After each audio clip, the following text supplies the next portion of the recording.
Municipal engineering కార్మికుల సమస్యలను వెంటనే పరిష్కరించాలి. 26,000 రూపాయలు చెల్లించాలని మున్సిపల్ కాంట్రాక్ట్ ఇంజనీరింగ్ కార్మికులందరికీ స్కిల్డ్ మరియు సెమీ స్కిల్డ్ వేతనాలు ఇవ్వాలని, మున్సిపల్ ఇంజనీరింగ్ కార్మికులకు సంక్షేమ పథకాలు అమలు చేయాలని, మున్సిపల్ ఇంజనీరింగ్ విభాగంలో పనిచేస్తున్న కాంట్రాక్ట్ కార్మికులందరికీ ఇళ్ల స్థలాలు మరియు ఇల్లు కట్టించి ఇవ్వాలని చెప్పేసి, అలాగే మున్సిపల్ ఇంజనీరింగ్ కార్మికులందరికీ కనీసం జీవో నెంబర్ 7 ప్రకారము హెల్త్ అలవెన్సులు అలాగే పర్మనెంట్ చేయాలని చెప్పేసి ఈరోజు రాష్ట్ర వ్యాప్తంగా 102 మున్సిపాలిటీలలో సిఐటి ఆధ్వర్యంలో సమ్మె చేయడం జరుగుతుంది. ఇప్పటికైనా కానీ ఏపీ ప్రభుత్వం వారు మున్సిపల్ కార్మికుల సమస్యలను గుర్తించి వారి యొక్క న్యాయమైన సమస్యలను పరిష్కరించి వాళ్ళని ఆదుకోవాలని చెప్పేసి మేము సిఐటిగా విజ్ఞప్తి చేస్తున్నాం.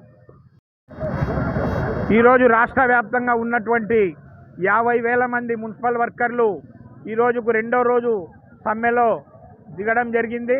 మరి రాష్ట్ర ప్రభుత్వం ఇంతవరకు ఉల్కడు పలకకుండా ఈరోజు పట్టించుకునే పరిస్థితి లేదు. కాబట్టి మున్సిపల్ కార్మికుల సమస్యలను వెంటనే పరిష్కరించాలని చెప్పేసి మేము సిఐటిగా డిమాండ్ చేస్తున్నాం. ప్రధానంగా ఈరోజు ధరలు విపరీతంగా పెరిగిపోయినాయి.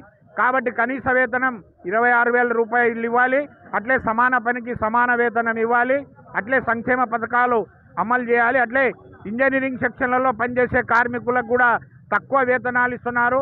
ఐటీఐ చదివినారు, ఎలక్ట్రీషియన్గా ఇంజనీరింగ్ సెక్షన్లో పనిచేసే వాళ్ళు డిగ్రీ హోల్డర్స్ ఉన్నారు. వాళ్ళందరికీ కూడా ప్రభుత్వ జీవో ప్రకారమే వేతనాలు ఇవ్వాలి.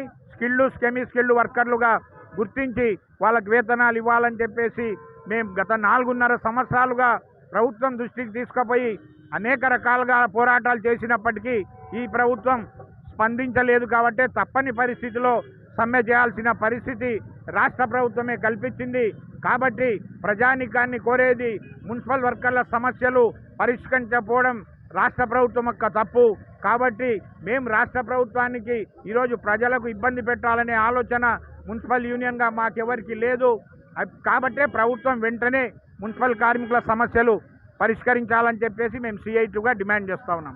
మున్సిపల్ కార్మికులు సమ్మెబాట పట్టడం జరిగింది. రాష్ట్ర ముఖ్యమంత్రిగా ప్రమాణ స్వీకారం చేసిన సందర్భంగా అసెంబ్లీలో కూడా మున్సిపల్ కార్మికులు చేస్తున్నటువంటి సేవలను కొనియాడుతూ వాళ్ళు ఇచ్చినటువంటి సమస్యలను వెంటనే పరిష్కారం చేస్తాము, ప్రభుత్వము మున్సిపల్ కార్మికుల పట్ల సానుకూలంగా ఉందని చెప్పేసి గత 4.5 సంవత్సరాలుగా అనేక రూపాల్లో మోసం చేయడం జరిగింది. ఇప్పటి వరకు కూడా స్పందించకపోవడం ద్వారా సమ్మెలోకి వెళ్ళక తప్పడం లేదు. కనీస వేతనం 26,000 ఇవ్వాలి, సమాన పనికి సమాన వేతనం ఇవ్వాలని, అదేవిధంగా ఏదైతే రాష్ట్ర ప్రభుత్వము ప్రజలందరికీ సంక్షేమ పథకాలు ఇస్తున్నామని చెప్పేసి ప్రగల్భాలు పలుకుతుందో మున్సిపల్ కార్మికులకు ఏ ఒక్క సంక్షేమ పథకము కూడా అమలు చేయడం లేదు. ఇప్పటికైనా వాళ్లకు ఇళ్ల స్థలాలు ఇవ్వాలని చెప్పేసి అన్ని రకాల సంక్షేమ పథకాలు అమలు చేయాలా. జీవో నెంబర్ 7 ప్రకారము సెమీ స్కిల్డ్ వేతనాలను అర్హులైన వారందరికీ ఇవ్వాలని చెప్పేసి, అదేవిధంగా క్లాప్ ఆటో డ్రైవర్లు ఉన్నారు, వాళ్లకు కూడా కనీస వేతనము 18,500 రూపాయలు కావాలని చెప్పేసి వాళ్ళు కూడా అడుగుతున్నారు.